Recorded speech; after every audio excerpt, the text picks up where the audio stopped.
মাঠে যখন গোল দিতে ব্যস্ত নেইমার, গ্যালারিতে তখন প্রায় সময়ই দেখা মেলে এক রহস্যময়ী নারীর, যার জন্য নেইমার ম্যাচ ছেড়ে পার্টিতে যান, যার মুখের ট্যাটু এঁকে রেখেছেন নিজের হাতে।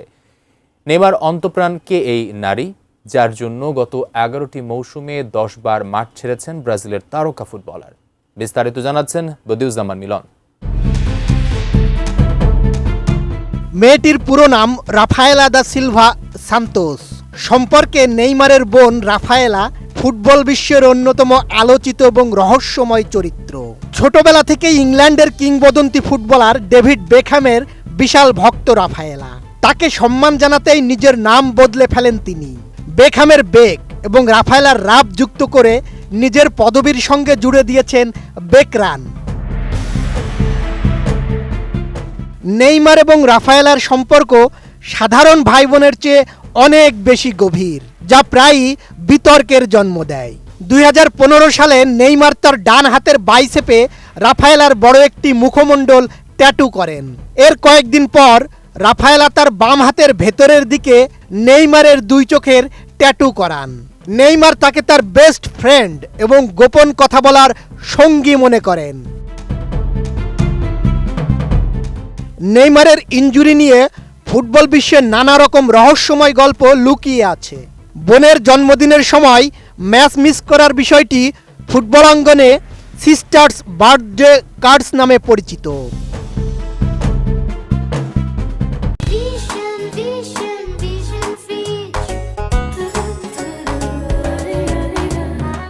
মজার ব্যাপার হলো 2014-15 মৌসুম থেকে শুরু করে গত কয়েক বছর ধরে প্রায় নিয়মিতভাবে নেইমার তার বোন রাফায়েলার জন্মদিন 11 মার্চ ও এর আশেপাশে ইনজুরি বা নিষেধাজ্ঞার কারণে মাঠের বাইরে থেকেছেন। পিএসজিতে থাকাকালীন নেইমার কাকতালীয়ভাবে মিস করেছেন 4 বার। এর মধ্যে 2018 সালে মেটাটার্সাল ফ্র্যাকচারের কারণে ফেব্রুয়ারির শেষ থেকে পুরো মৌসুমের জন্য মাঠের বাইরে ছিলেন। 2019 সালে আবারও পায়ের পাতার ইনজুরির কারণে ফেব্রুয়ারি ও মার্চ মাস মাঠের বাইরে কাটান। 2020 সালে ব্যতিক্রম ছিল। ওই বছর অভিশাপ ভেঙেছিল।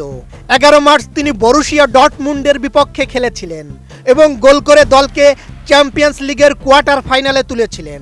2021 সালে পেশির ইনজুরির কারণে 14 মার্চ নর্থের বিপক্ষে লিগ 1 ম্যাচ মিস করেন।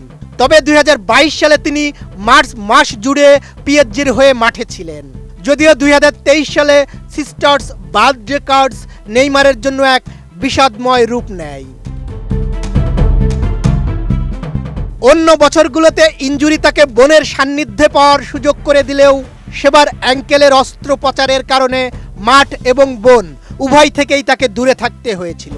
নেইমারের এই ম্যাচ মিস করার ধারাটি মূলত বার্সেলোনায় থাকাকালীন 2014-15 ও 2015-16 মৌসুমে শুরু হয়, যখন তিনি বোনের জন্মদিনের সময় কার্ড জটিলতায় নিষিদ্ধ হয়ে ব্রাজিলে যাওয়ার সুযোগ পান।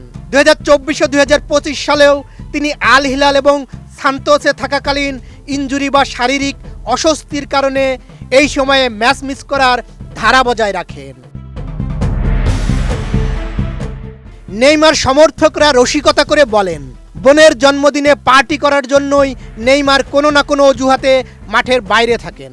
এমনকি রিয়াল মাদ্রিদ কিংবদন্তি সার্জিও রামোস একবার মজা করে বলেছিলেন তিনি নেইমারের সঙ্গে একই দলে খেলতে চান, কিন্তু তার আগে তাদের নেইমারের বোনের জন্মদিনের ছুটি নিয়ে একটা চুক্তি করতে হবে।